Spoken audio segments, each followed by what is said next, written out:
नवी मुंबई आंतरराष्ट्रीय विमानतळावर 5 ऑक्टोबरला एअरफोर्स विमानाच्या लँडिंगची चाचणी होणार आहे। विमानाच्या लँडिंगच्या चाचणीवेळी स्वतः पंतप्रधान मोदी उपस्थित राहणार आहेत। सिडको अध्यक्ष संजय शिरसाट यांनी ही माहिती दिली। विमानतळावरून देशांतर्गत विमान सेवा करण्याच्या दृष्टीने काम प्रगतीपथावर आहे।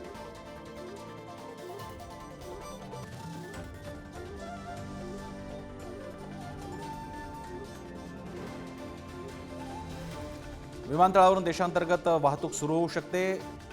नवी मुंबईत होऊ घातलेला हा आंतरराष्ट्रीय विमानतळाचा मोठा प्रकल्प आहे। मुंबईतील मूळच्या विमानतळाला अधिक पूरक असा हा विमानतळ असेल। येणाऱ्या 5 तारखेपर्यंत एअरफोर्सचं एक विमान ज्याला आपण ट्रायल बेस म्हणतो आपल्याला त्या रनवेवर लँड करायचं